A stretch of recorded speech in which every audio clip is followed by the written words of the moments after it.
Assalamu alaikum wa rahmatullahi wa barakatuh, dear brothers and sisters. My apologies for the tardiness this afternoon.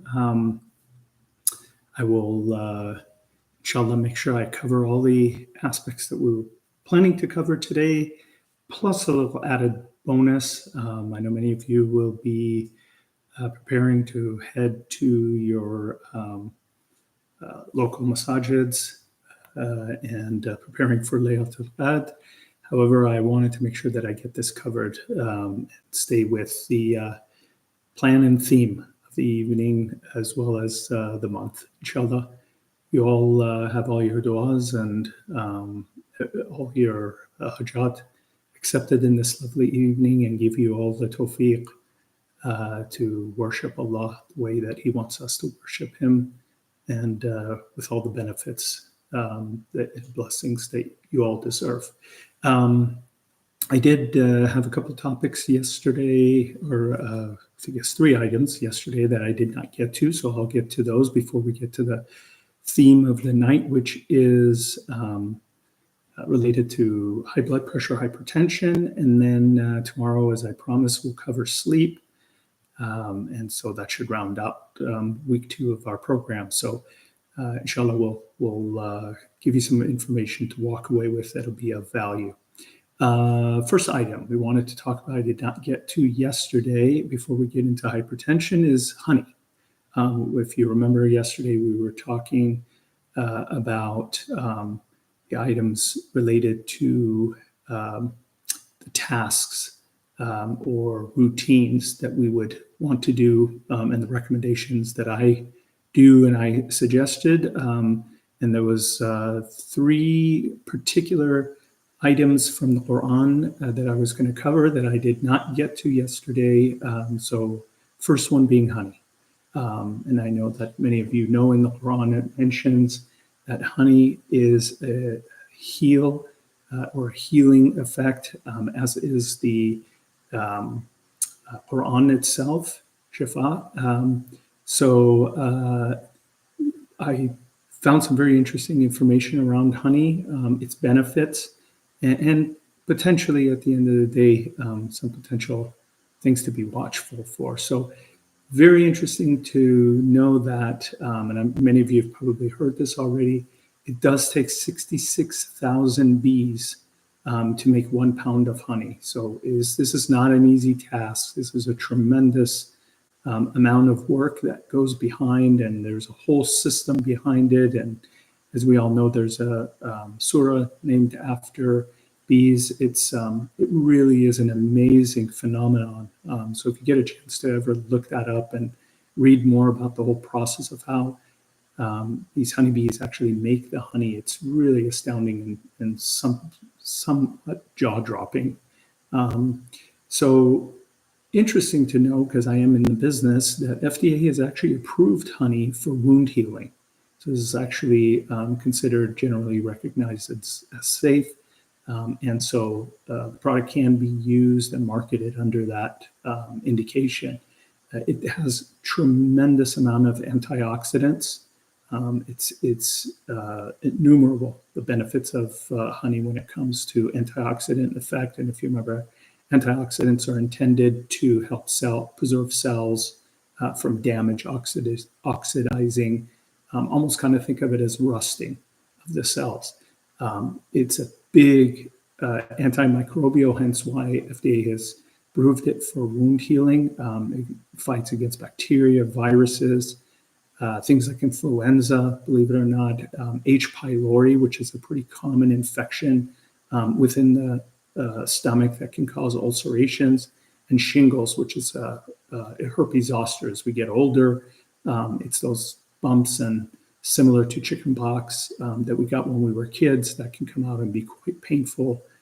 So it actually will fight off against bacteria and viruses, which is astounding. Its power. It's an anti-inflammatory as well, so it does bring down inflammation. It's anti-allergy, believe it or not. It will help people if you take the right amount of honey and at the right times. It will help you in terms of fighting off allergies. As I mentioned, with H. pylori, It heals gastric ulcers and gastroenteritis, so any kind of inflammation within the stomach lining. Believe it or not, tied to the theme of today, it lowers blood pressure. It's another added benefit of honey. It has a tremendous amount of B vitamins that give you all the necessary supplementation in terms of B vitamins. This I thought was really interesting. It's been noted to help prevent plaque leading to gingivitis. So actually, you can, it is sweet, and you would think that if it's sweet, it can cause a problem. It does help prevent plaque that can lead to gum disease.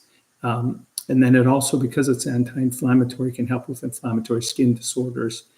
So people that have, let's say, acne or another form of acne, which is rosacea as we get older, where sometimes you see the redness on people's faces, and that's a form of acne called acne rosacea.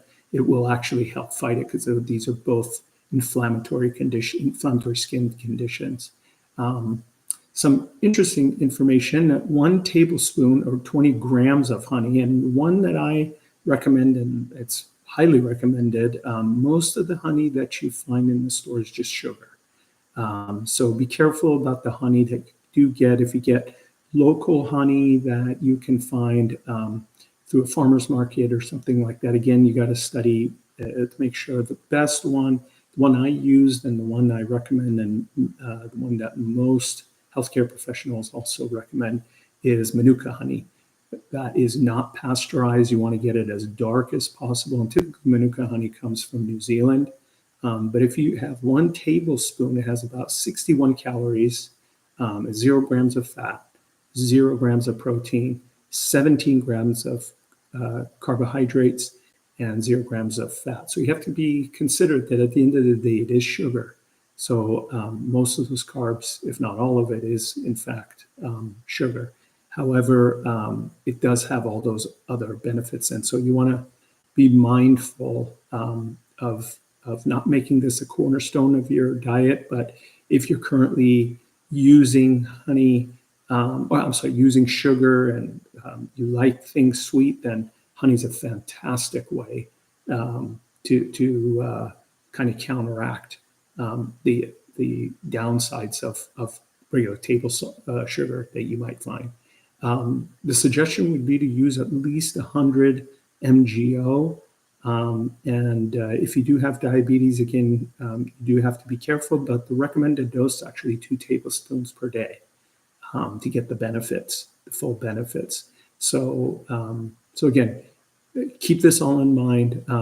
If you have children that have stomach issues, or if you yourself have stomach issues, or any kind of those items related to, let's say, rosacea, or you have an infection in your stomach, or maybe you have high blood pressure, this might be a way to kind of counteract those effects and see how this works for you. But again, be mindful that if you are insulin resistant or diabetic, this is still going to have a spike. And what's interesting is when this honey is minimally processed, as the New Zealand Manuka honey is, it has flavonoids and phenolic acids. And so that's what gives honey the antioxidant effect, which is really the power of this particular product. And that's all that work that goes in for these bees to be able to take pollen and convert it into this powerful healing product. Let's see. Some of the articles talked about that it helps neutralize reactive oxygen species, which is really interesting. These are items that can build up in your cells that can cause damage over time, that can then lead to things like premature aging, type 2 diabetes, heart disease. Those are all typically what we call caused by ROS, what we call ROS, which is reactive oxygen species. So this antioxidant effect in honey will help neutralize the ROS.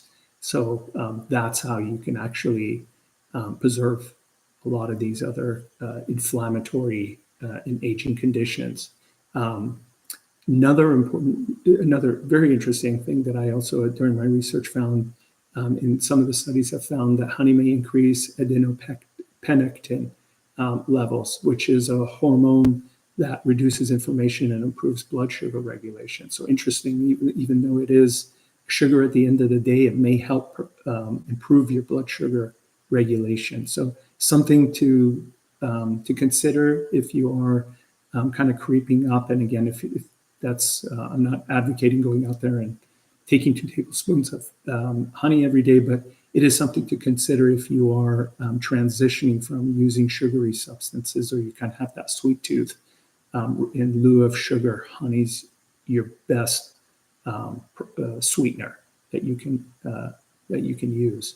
There was one article that was interesting that looked at daily honey intake in patients that had type 2 diabetes, and they actually found that their fasting blood sugar levels. Now, what the article did not talk about is what these people consumed prior to. So I'm not sure if these are people that were taking sugar or sugar substitutes or sugar alcohols or something like that. But it was interesting to see that the fasting blood sugar actually leveled in many of these items.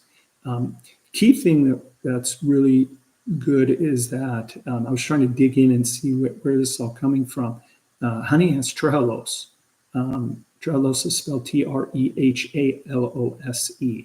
And trehalose, we use it within eye care. It's actually used in many other inactive ingredients for medical products. And it does have antioxidant and anti-inflammatory properties. So that's probably where honey is getting its effect, is from the trehalose. It does, as we noticed in that last article that I talked about, it has a lower glycemic index than sugar. Trehalose does. It is known to stabilize proteins, preventing them from getting damaged or what we call denaturing. So the proteins remain intact, and this helps things against major stressors that we might have, excessive colds, excessive heat, other types of stressors that can denature our proteins or damage them. Trehalose has been known to kind of keep the protein stabilized. This was, I thought, very interesting. The studies also have shown that trehalose can protect neurons from damage. So this would help with like cognitive disorders, things like Alzheimer's disease, Parkinson's disease, and other neurodegenerative disorders that you've probably heard and seen. There's a whole laundry list of them. So again, the trehalose is a main factor to help with neuron protection.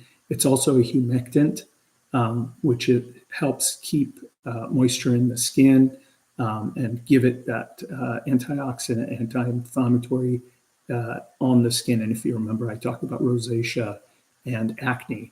It's the trehalose that's really doing its job. So really, that's the key behind the benefits of honey. Now, in a British medical journal study, there was a study that was done looking at honey versus sucrose. So that's table sugar. And it was really interesting. They found that you get increase in PYY, which I'll just summarize, won't get into the technical aspects of it, but it really helps you in terms of your satiety. And that's probably, and it also delays the increase in ghrelin. So if you remember, we talked about ghrelin, that's the product that's a hormone that causes hunger. So actually it will delay ghrelin, and then therefore you feel more satiated. So this helps increase fat oxidation.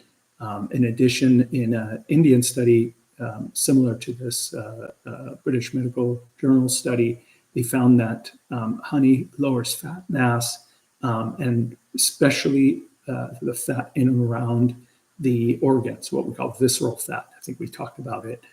It decreases cortisol, which decreases lipogenesis, which means fat production.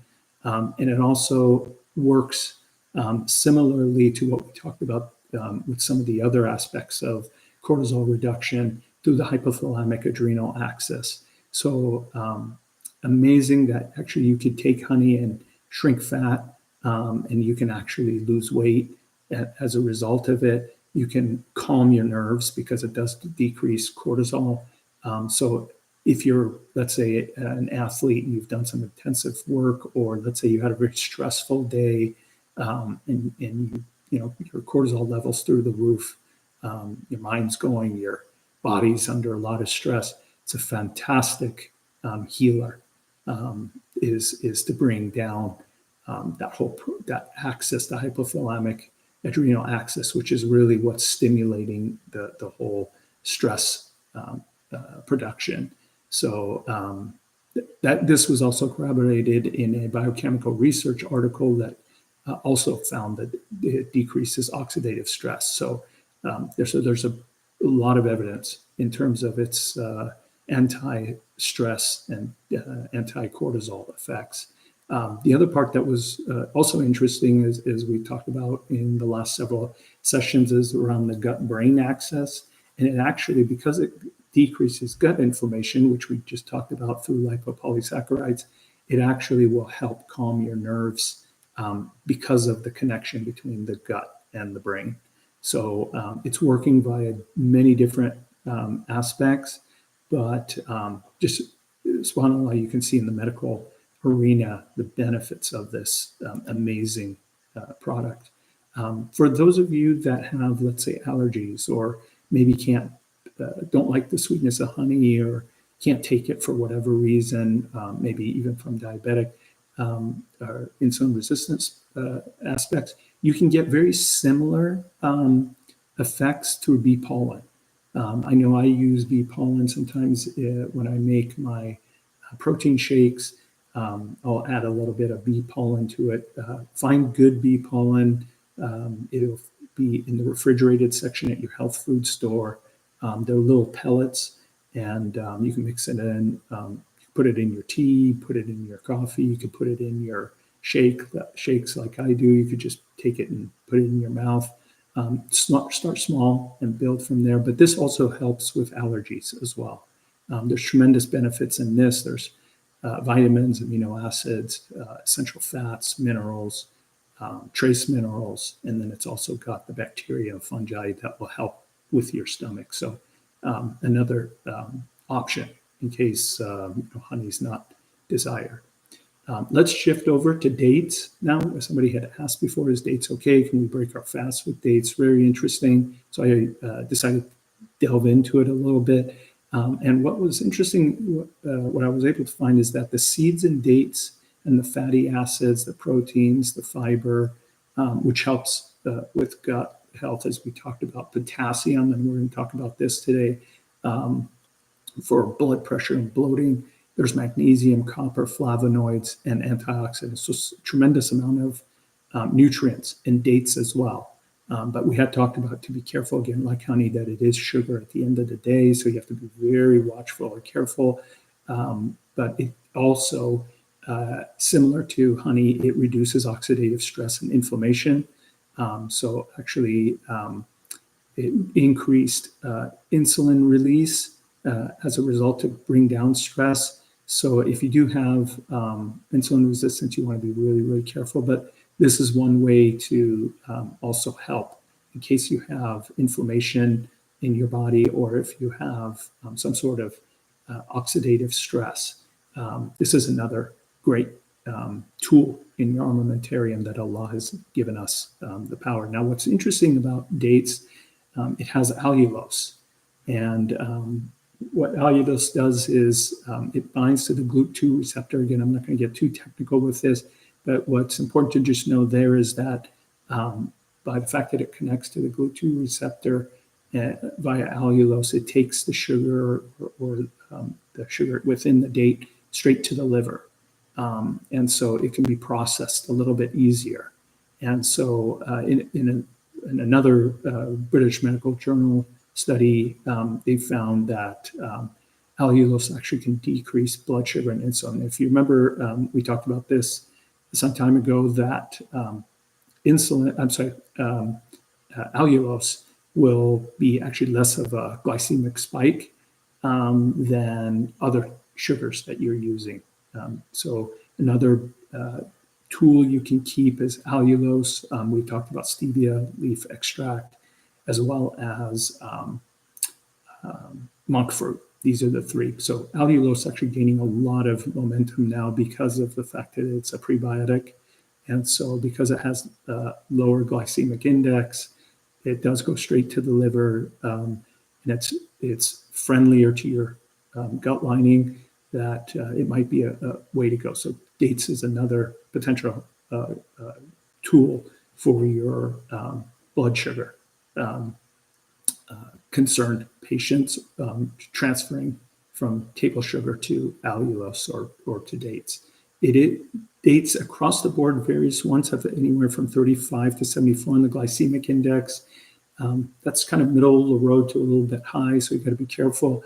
A couple of the good versions of dates that I was able to find is the Rutab dates. Rutab dates, spelled R-U-T-A-B, is a 47 glycemic index. However, a better one even is tamer dates. And if you can find the ones that are commercially ripened, so look for tamer dates that are commercially ripened, these have the lowest, they're 35 glycemic index. So if you want to break your fast, or not again ideal for breaking it during your fast breaking at some point, maybe as your treat at the end, because remember we talked about this yesterday, you want to start off with vegetables, some sort of fiber, go to protein, then go to your carbs at the end, after you've had all fats and proteins. This could be kind of your dessert, if you will. So tamer dates, commercially ripened, might be an option. But again, be careful, that is sugar at the end of the day. The next fruit, pomegranates, obviously mentioned tremendously in the Quran and its powers, and we've probably all had pomegranate juice. You've probably been to the store and seen it advocated. Pomegranates do contain elegotannins. Elegotannins are a bioactive polyphenol. It's in the peel and in the seeds, so the airins. It has tremendous anti-inflammatory effect to the cells in your body, so unbelievable in terms of the benefits that you get from these elegotannins. Most of the, when you eat it, most of the fruit does go into your gastrointestinal tract and straight into your colon. So there it gets fermented, which creates these urolithins. And I don't know if many of you have looked into there's been a lot of discussion and advocacy around urolithin, especially urolithin A, for longevity.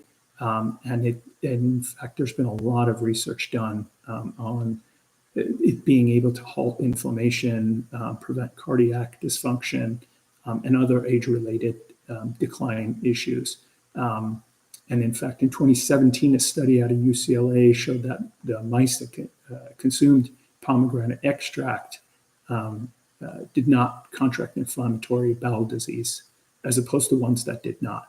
So it does have tremendous gut inflammatory prevention and all the ramification that can come from that. We talked about the gut-brain axis and kind of where everything happens in the gut. So if you're looking for a way to extend your longevity, pomegranates, again, you got to be careful that they do have sugar in them, so you want to be very mindful of it. But pomegranates are a tremendous tool to be able to help with urolithin A, or urolithins as a whole, and halting aging. Now, for the women watching this program, there was a separate study done that looked at women drinking pomegranate juice for several weeks, and they looked at the redness of the skin after exposing it to sun, so kind of getting sunburned. And after 12 weeks, they found that you needed much higher levels of UV to oxidize the skin for those that drank the pomegranate juice versus the ones that did not. So what do we take away with this is that it may, I know when one of the specialists always says, I don't slather or put on my suntan lotion or the prevention, but they ingest it, and that's through things like tomatoes, anything that has lutein in it, things like tomatoes, and then or red fruits and vegetables, and pomegranate is high up there. So with this study, you can feel probably better that you can ingest some of your UV protection in terms of your sunscreen effect. So very interesting. I thought that was quite intriguing, the effect of pomegranate and pomegranate juice to helping via the anti-inflammatory pathway. There was another placebo-controlled study that looked at the phytonutrients from pomegranate juice, and we had talked about reducing oxidative stress with the other products on the brain, and in fact, they found that patients that had this versus placebo with the pomegranate juice, they actually had better memory retention. So there's some effect in the brain as well. It's been known to also have heart health benefits, which I think is the big one that everybody knows about. It's also anti-inflammatory. It is anti-cancer because of the phytonutrients. And in fact, in some literature, it says that it's similar to broccoli. So you could get the same benefits of pomegranate as you would with broccoli. It also helps with urinary health support, similar to tomatoes and other red fruits and vegetables. Digestive health. This was, I thought, very interesting. It actually helps elevate your endurance. So if you're one that's going out for jogs or runs or plays sports or things like that, it'll actually help with your endurance as well. And that's mostly likely coming from the urolithin effect that's been published quite a bit, that could help with vitality and endurance. And then it also, similar to honey, it has antimicrobial properties that fight oral germs that cause gum disease and bad breath. So I thought that was really interesting. So you really could get double benefit for gingivitis and gum disease, and the effects of gum disease all throughout the body, but mainly because of bad breath and other types of issues, and then eventually it can impact the heart. You can get it via pomegranates as well as the honey. So very interesting. So let's shift gears now. Hopefully that was interesting for you. It was quite intriguing for me, quite a learning experience. But again, everything in the Quran always has hikmah, as we talked about, and so there you have it. Between honey, dates, and pomegranates, chosen wisely and used moderately, I think you could get amazing benefits. So let's talk about hypertension, or what everybody calls high blood pressure. It is unfortunately one of the most common cardiovascular diseases in the USA. Latest stats I saw is that it affects 1 in 3 adults, which is a tremendous amount. So for every 3 adults that live in a house, at least one person is going to have high blood pressure. So not to be taken lightly. I know this is tremendously high also in the Muslim countries and in the Muslim population. And most likely it's tied to diet and lifestyle, of course, that we'll talk about. High blood pressure, for those of you that don't know, why is it an issue? It makes your heart work faster. It really increases tremendously the oxygen demands, and then and eventually can lead, if not taken care of and prevented, can lead to heart attack, stroke, and kidney disease. Hypertension is considered in medicine as a silent killer, so you will not necessarily have symptoms unless it's in really tremendous high amounts that you'll have symptomology. Otherwise, many people could be walking around and not even know it. But if it gets bad enough, you might have things like headaches, dizziness, nosebleeds. But these things don't necessarily happen unless you get a huge spike. So you got to be really, really careful. This is why every time you go to the doctor's office, they check your blood pressure, and this is something you want to be really taking seriously. The 3 kind of main things are diabetes, hypertension, high blood pressure, and cholesterol, or not really cholesterol. I think that's kind of controversial. We'll cover that next week. Because I think cholesterol's got a bad rap, but actually, in fact, it would be triglycerides and calcific deposits within the lining of the blood vessels, the aorta and heart. So be careful with this. The blood pressure can change throughout the day. It definitely is higher in the morning, and I think we studied this why, and we'll also talk about it tomorrow during sleep because of the cortisol effect. And then it comes down as the day goes on. So you want to be taking your blood pressure multiple times a day if it is something that's concerning. And it also, if you get excited, so you get startled, like today, during my walk, I got attacked by a dog out of the blue. So obviously my blood pressure probably shot up. If you're getting ready to go take a test or you have a big function coming up, let's say you're giving a lecture or presentation in front of an audience, things like that, nervousness, if you will, anxiety, or if you're physically active. So you go for a run, you play soccer, you play basketball, you do a heavy workout with weights and whatnot, your blood pressure's going to shoot up. So it's pretty typical for the blood pressure to kind of go up and down, but you don't want to see big peaks and then also sustained peaks. You want to be able to go up, come down, and have kind of more flexible arteries. And for those of you that don't know, we measure blood pressure in millimeters of mercury. So the top number is called the systolic blood pressure. And that's the pressure in the arteries when the heart actually contracts, pumping the blood. So when it's doing this, that's the systolic blood pressure. That's why that number is higher. And then the bottom numbers, whenever we say numbers like, let's say 120 over 80, 120 is the systolic, the 80 would be the diastolic. And that's when the arteries actually relax and the heart kind of releases between the beats that you get, boom, boom, and then the blood fills. So you got the squeezing, if you will, systolic, the relaxing, and the dilation, which is the diastolic. So both of those are important. We want to be able to have good flexibility in our arteries. So normal blood pressure, most of you probably know, is 100 or less than 120 over less than 80. So 120 and 80 is not ideal. You want to be much lower than that. If you can. The lower, the better. But again, you don't want to be too low either where you have low blood pressure that has other consequences. So ideally, probably somewhere between 100 to 110 would be ideal where you want to be for your systolic, and ideally somewhere around maybe 65, 75 in that range is probably where you want to be for your diastolic. So if you're somewhere between 120 to about 129-ish, and you're less than 80, then you're actually deemed to be elevated blood pressure.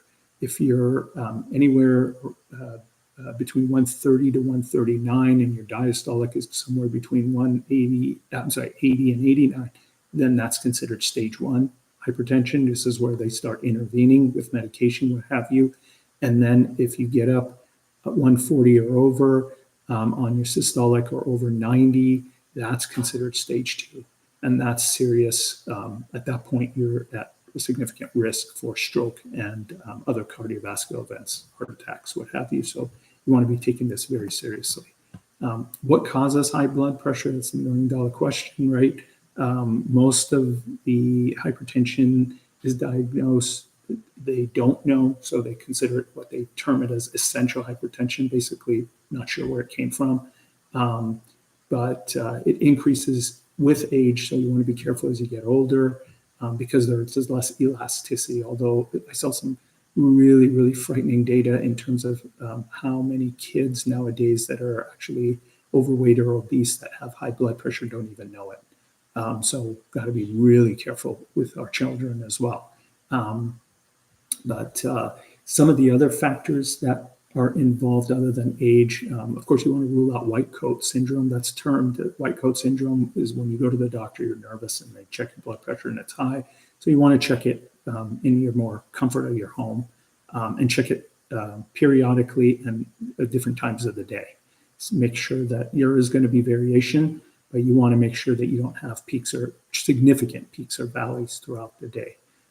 So if you're anxious, stressed, got a high demanding job, you are a very anxious person that we've talked about before, that can cause the rigid tonicity in the blood vessels. So you want to be careful.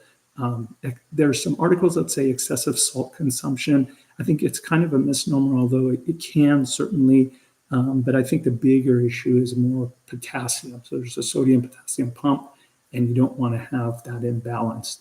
So I think we have more of a potassium deficiency than we have an excess of salt in our population. Although we want to be really careful about eating out, processed foods.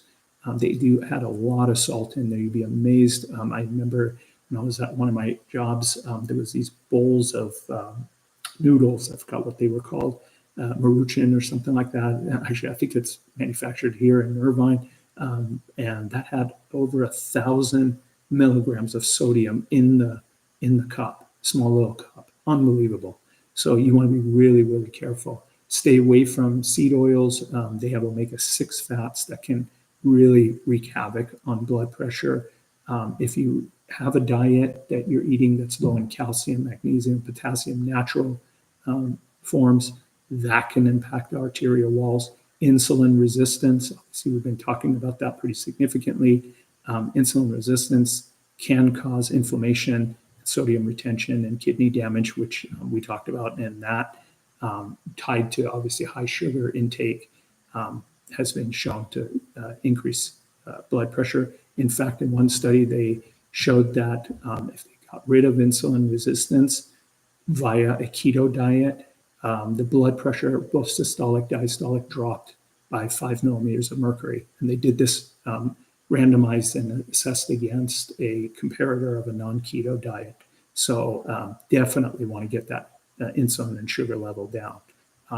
This we don't have to worry about for any of us, alhamdulillah, but I wanted to make sure I put this in here mainly because everyone always says, oh, drink in moderation or alcohol in moderation. And they found that alcohol, even now, most of the medical journals suggest zero amount of alcohol is tolerable. But so far it hasn't been published globally. They say anything more than 2 drinks for men under the age of 65, anything more than 1 drink for women over the age of 65, and who knows, who's sponsoring that. But it's amazing.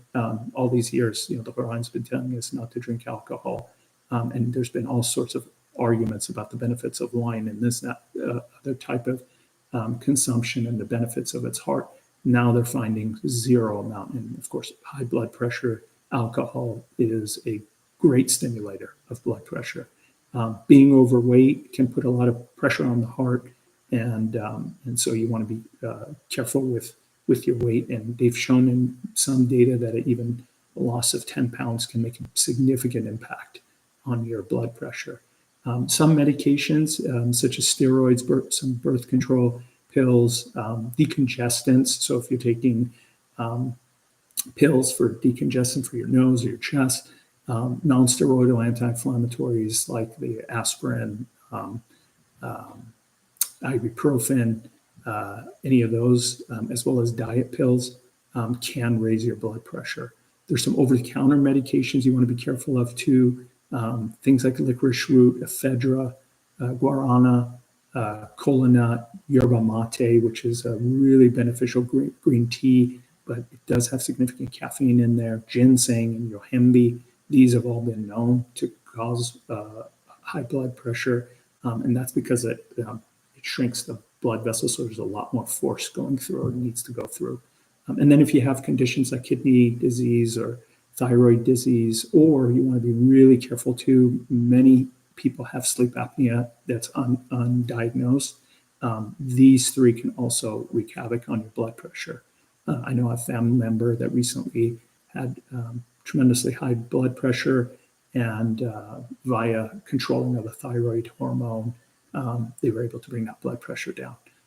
Be careful of eating too close to bedtime. So I know during Ramadan, even I'm culprit here, but if you eat within 3 hours of going to bed, that can raise blood pressure. And then we'll talk about this tomorrow. Any sleep deprivation, and sleep deprivation is considered less than 7 hours, is an increase for high blood pressure, and this is noted in studies, especially in women. So you want to be really careful about your sleep, and we'll talk more about this tomorrow. But you definitely want to guard your sleep as much as you can. So let's talk about some things that we can do to help with blood pressure. So losing weight if necessary. I hope none of us are partaking of this, but if you do outside the month of Ramadan smoke, definitely quitting smoking. And then make sure you limit your intake of caffeine.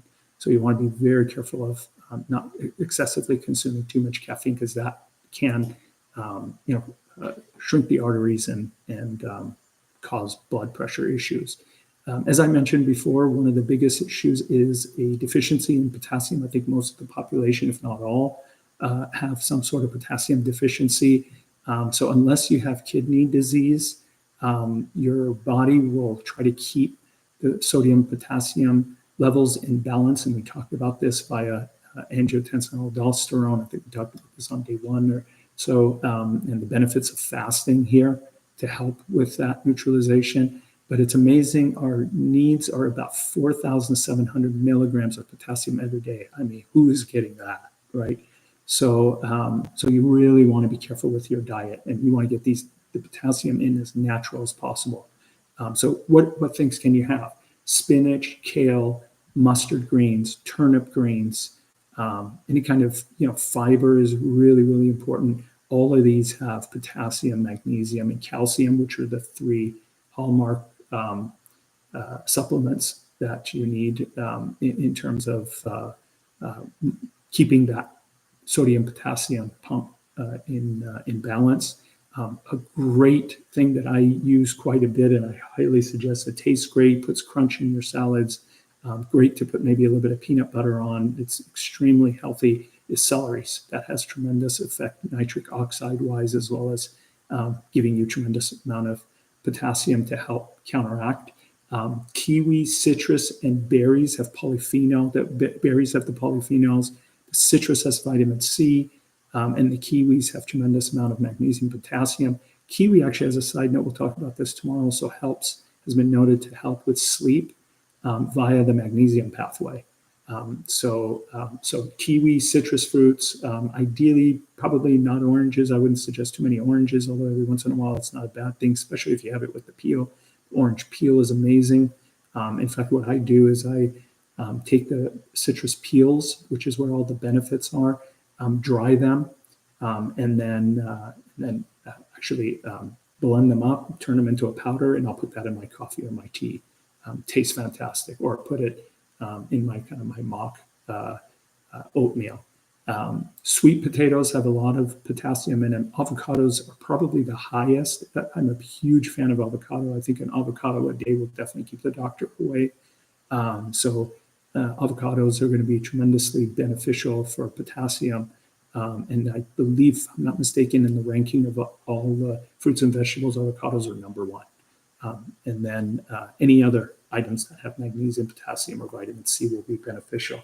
Omega-3 fatty acids are a huge plus. So these would be things like nuts, seeds, salmon. We've talked about, especially if you're getting Pacific Coast or Alaskan salmon.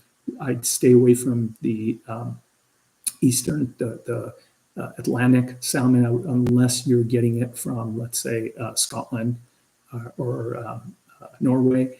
I would try to stay more on the Alaskan side, the Pacific Ocean. And again, as we talked about, wild caught is the way to go. That has the highest level of omega-3 fatty acids. Flax seeds have high omega-3 fatty acid ratio. Chia seeds, there's some controversy around chia seeds in terms of its lectin and the impact that can have in a negative way. Some of the research I just was researching during this was interesting to show that if you do actually put the chia seeds in water, put it in the refrigerator, and they expand, that actually will help. And especially if it's cold, it will help decrease the amount of lectins.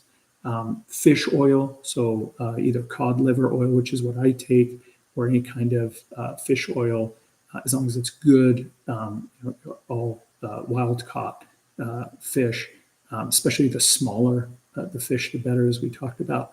That has a lot of omega-3 fatty acids. Pasture-raised eggs, again, I highlight pasture-raised or eggs that have omega-3 fatty acids added to it. I've seen that at Mother's Market. So that's another way to get your omega-3 fatty acids. And then we also talked about this, I know before, grass-fed meats. So these are grass-fed, grass-finished meats, cows, lambs, goat, any of these that are grazing on grass will actually convert that into omega-3, and it's tremendously beneficial. So the bad rap that meat has, and in fact, if you read the Quran and especially focus on the early surahs of the Quran, Baqarah, of course, and the early ones, Ma'idah as well, there's a lot of talk about the benefits of milk from cows as well as the meats, eating meat. So this is something that I think, in my mind, in my opinion, a vegetarian, in fact, there's vegetarian diets have been known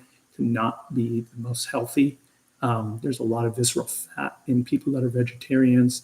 But if you eat the right meat in moderation, there's actually tremendous health benefits. And again, everything in the Quran has hikmah. Therefore, in the Quran, it does talk about eating meat and the meat benefits of the meat. And the key thing here is the grass-fed.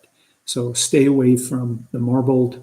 The more tasty it is, the more, kind of, if you say I eat a steak, oh man, it was so good, it melts in my mouth. And in fact, I was listening to a podcast this morning. I was on my walk and they were talking about Wagyu beef, which people pay hundreds of dollars for Wagyu beef. It's probably the most diseased animal. Unfortunately, it was astonishing to hear how these animals are diseased. In fact, they can't breed them. So they have to take sperm and egg and do in vitro fertilization. And these animals are so diseased, they can't reinsert it back into those animals, into the Wagyu beef cows.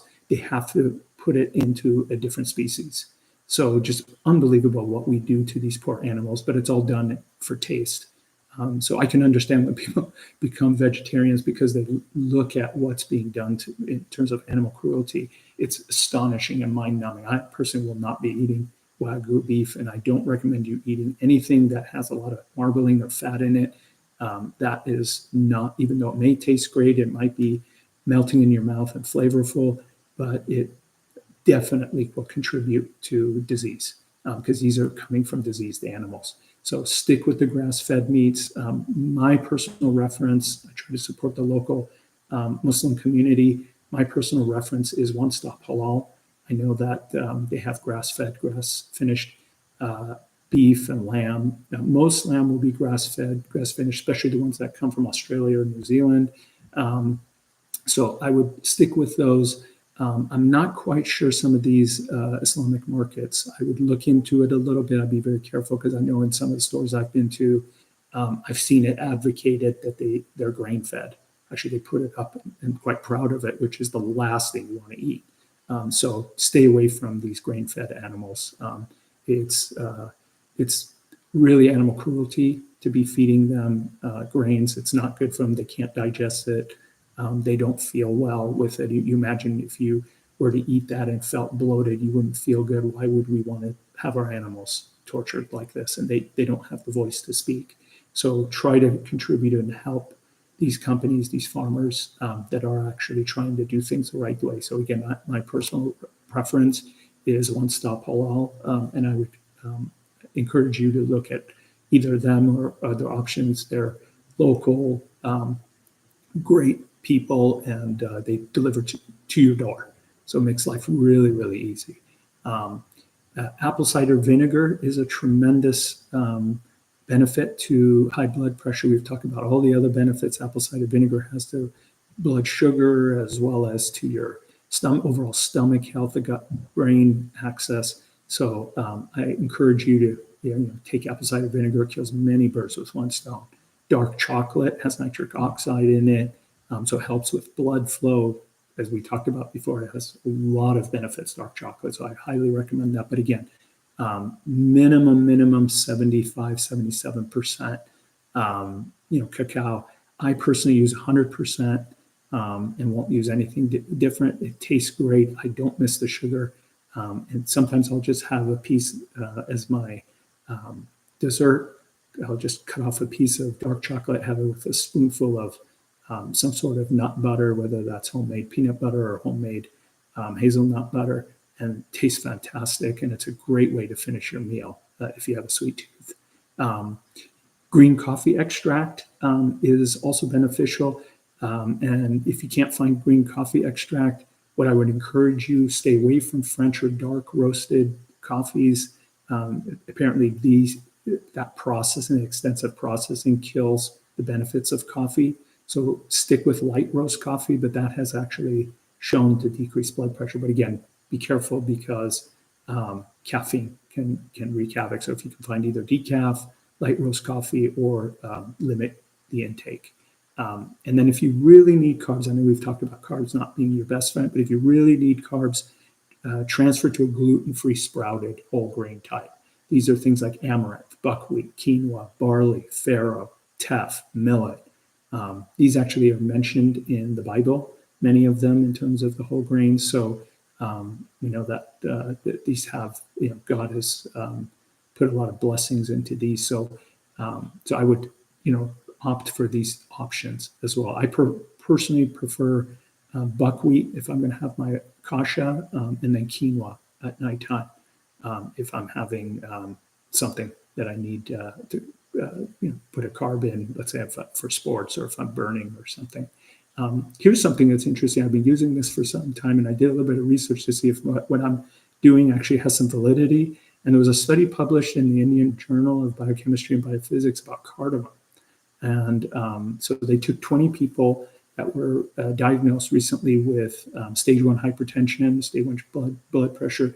They gave them 3 grams of cardamom powder in 2 different doses over a 12-week period.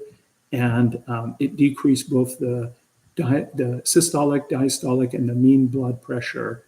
But it also, they found 90% increase in antioxidant effect. So cardamom apparently has tremendous antioxidant effect. I'm addicted to cardamom powder. I could just literally put it in my mouth and just eat it by itself. It's just the smell, everything. I add it to everything. I add it to my coffee if I'm having coffee. I'll put it on all my desserts, oatmeals. I'll put it on anything and everything I can get my hands on. The 2 cornerstones for me are cardamom and cinnamon. Cinnamon, we talked about, has benefits for blood sugar maintenance, and this has been peer-reviewed, published, and now cardamom, obviously published, that does have this antioxidant as well as blood pressure effect. So you get a 1-2 punch. I didn't realize I was doing it, but fortuitously it worked out. If you're under stress, meditation, and regardless, even we talked about it yesterday, meditation is really, really important to bring that autonomic nervous system, that sympathetic nervous system back down. So I highly recommend partaking some sort of mindfulness meditation technique. Again, I've talked about this yesterday, and I'll encourage it again today, and I'll also pound on it again tomorrow. 4-7-8 breathing. Inhale for 4 seconds, hold for 7, exhale for 8 through the stomach. So you're breathing through the stomach. Make sure that diaphragm is really moving. Don't let your chest do the breathing, but let your stomach do the breathing. And you can put your hand on your stomach and do it. And again, Dr. Andrew Weil's the one that founded 4-7-8 breathing. So there's a lot of YouTube videos, or you can find it on the internet, how it's best done. So I would encourage you to do that. That will help bring things back to balance. Another big item that I can't emphasize enough for everything, mental health, physical health, obviously for performance, is losing weight via exercise. So make sure you're getting enough exercise, cardiovascular, some sort of strength training, resistant bands, weights, what have you. Body weight exercise, we talked about, push-ups, sit-ups, squats, burpees, things like that, jumping jacks. Try to make sure you get some sort of exercise every day, at least 10 to 15 minutes, if not more. I personally, if I do anything less than an hour and a half, I'll feel horrible that day. So it just becomes a routine for you. Fasting, we've already talked about this, I won't pound on it. Fasting will have tremendous blood pressure control. Some recent studies, and I'm sure many of you have heard about, is heat shock therapy. So things like saunas, hot showers, hot baths. So hot bath, we'll talk about this tomorrow, is a great way, or hot shower, great way to help with your sleep, release melatonin, calm your body, but more importantly, also bring your blood pressure down. And then I can't emphasize enough making sure that you monitor your blood pressure at home. So let's talk quickly about some supplementation. We've already talked about this one, magnesium glycinate. They've shown 300 to 600 milligrams per day will help relax muscles and make your arteries more flexible. I can't emphasize magnesium, and we'll talk about this tomorrow as well, the benefits of magnesium. You need this for many conditions, and I think it's something like 85 or 90% of the population around the world is magnesium deficient.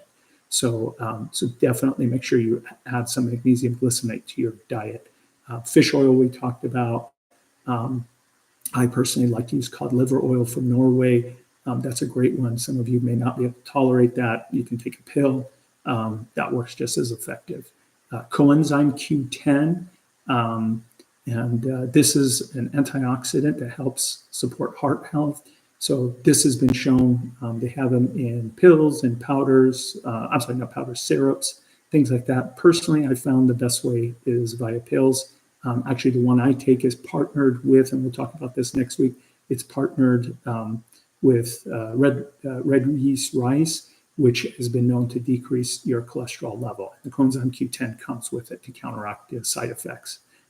Cocoa, so believe it or not, cocoa, because of its nitric oxide, will help decrease blood pressure. So maybe make some cocoa at night. Just be careful what kind of milk you're using when you're taking it, but a little bit of cocoa, and I add cocoa to everything. I get to my coffee, or I add it to my yogurt. I'll add it to any kind of dessert I have.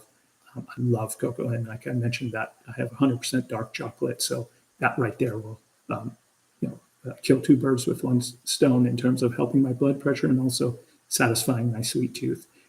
Garlic, many of you probably heard about this. It does increase nitric oxide, actually works as a natural ACE inhibitor, which is the angiotensin converting enzyme, which is actually a pill that they use for blood pressure. So you can get it naturally with garlic. Vitamin D, what doesn't that benefit? With vitamin K2 has been known to decrease blood pressure. Again, that's at the higher doses. We've talked about University of California, San Diego recommending at least 10,000 IUs each day, which equivalates to about 20 minutes of sitting, or 20 to 30 minutes sitting in the sun. So this is not extensive amount of vitamin D.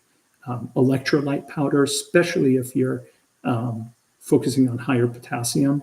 And then L-arginine, it's an amino acid, has been known to decrease blood pressure. Vitamin E, in the form of not tocopherols, but tocotrienols, has been known to decrease blood pressure. Just be careful with vitamin E. That does have toxic effects, so you want to really make sure you check your levels and be careful with tocotrienols. L-theanine has been helped, and we talked about this through green tea. Again, keep that caffeine in moderation, but L-theanine, you can get that by itself too, will help.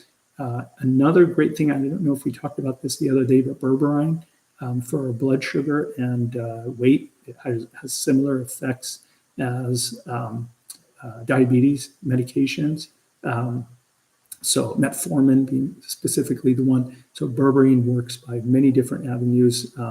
It's shown to help with GLP-1, that helps keep your hunger levels in control, food cravings. It'll help blood sugar levels in turn.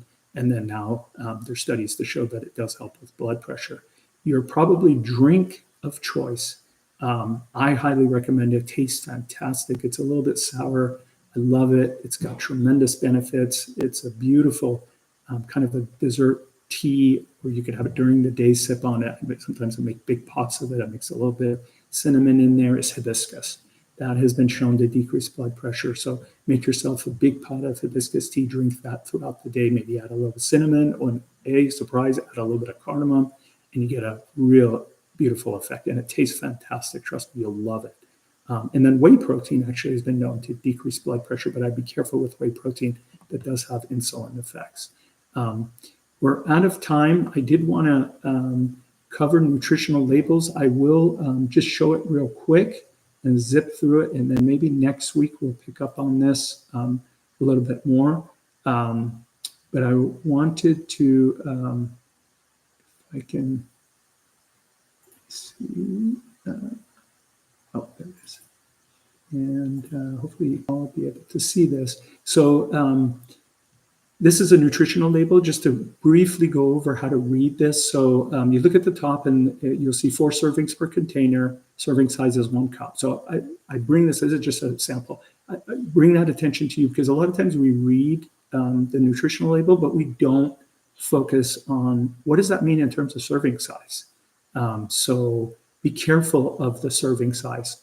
Definitely you want to look at calories, especially if you're watching your weight and keeping an eye on your calorie intake. And then, you got fats, is usually typically the first. You have the total fats, which is then broken down of the 2, the saturated fats. So we'll talk about this again at some point. Saturated fat is not your enemy. Don't be threatened by it. It's had a terrible misnomer.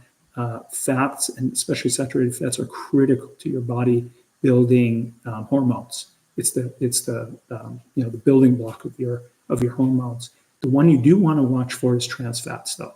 So that's something you do want to keep an eye on. Cholesterol, again, exogenous cholesterol, interestingly enough, has not been shown to really increase your cholesterol. Again, cholesterol is really, really important to building your hormones. So I wouldn't be too threatened, but you also don't want to be going crazy with cholesterol either. Most of the cholesterol issues that people have actually comes from sugar, believe it or not. So it's not necessarily cholesterol that's the demon, it's the sugar. Total carbohydrates is the next thing that you will see. Oh, I'm sorry, it skips sodium. Sodium's huge. You can see here what this product was. 850 milligrams is a lot. So you want to keep when you're buying something, keep an eye on your sodium. So you don't want to be consuming excessive sodium either, because normally these sodium are not coming from sea salt. And when you read the ingredients, if you see sea salt, be more comfortable. But sodium is something you don't want to be consuming too much of either.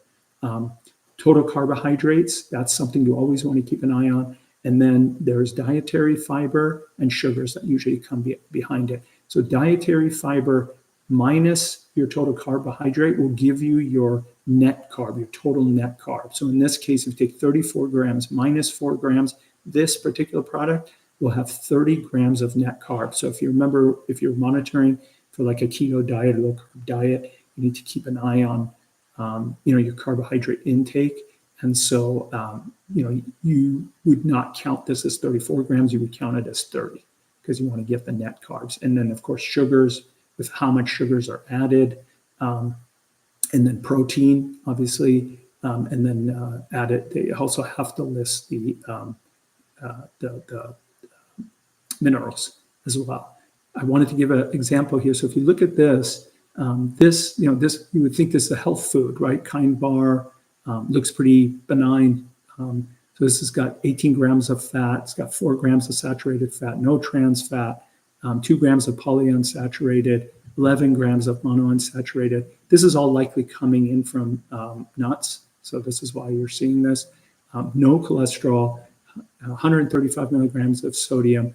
You look at this, it's got 17 grams of carbohydrates. You subtract the fiber, so you get 11 grams net carb. Seems pretty benign, right? 7 grams of sugar, you got to kind of scratch your head where you say, oh, 5 grams of sugar, no sugar alcohol. It's got 12 grams of protein. So then the other thing that's really important is you got to jump over here and look at the ingredients. So peanuts, okay, hopefully it's organic. Chicory root fiber, that's okay. That's totally fine, not a problem there. That's the fiber. Soy protein isolate, major no-no. This is processed. It's a GMO. You definitely do not want to be taking soy protein.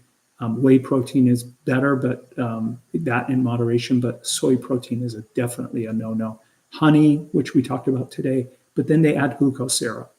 Palm kernel oil is a processed oil. You definitely don't want to be using that. And they also add sugar. So you can see here, they got honey, glucose syrup, sugar. And then for some reason, they're adding peanut flour. peanut butter, which it says peanuts and sea salt, non-fat milk powder, sea salt again, soy lecithin, which just solidifies it. There's nothing majorly wrong with soy lecithin, although again, you want to limit your soy intake. And then peanut oil, which is not, it's a seed oil, not oil.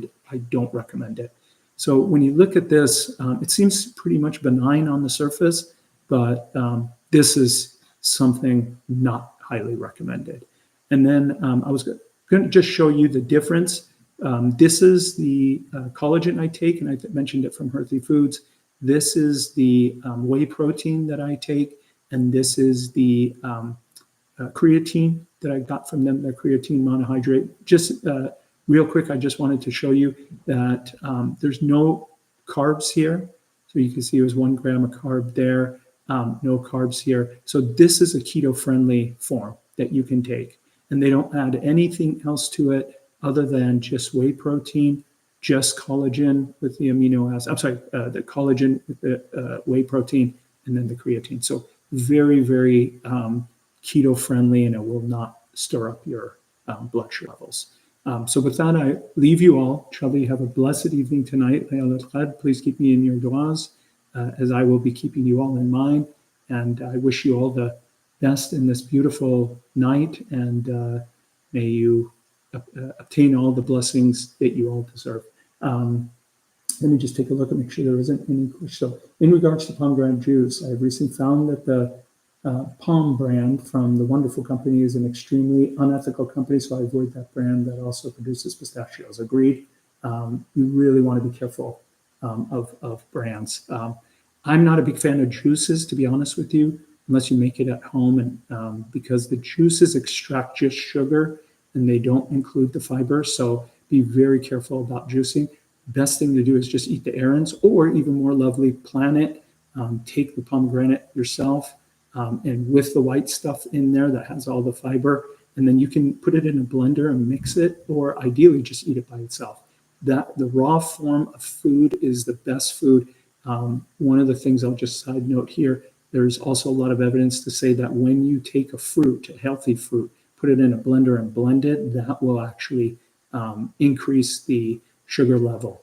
So smoothies across most healthcare professionals in this realm are not highly recommended. So as much as you can get the fruit or the vegetable in its raw organic form, that's the way to take it, and pomegranates fit into it. So thank you for the comment, excellent suggestion. And with this, I leave you. Inshallah, I'll see you tomorrow, and we'll talk about the one thing that we're not going to get a whole lot of tonight, which is sleep, but inshallah, we'll make up for it. And Allah give us the blessing and tawfiq to make up for our loss of sleep through the ibadah.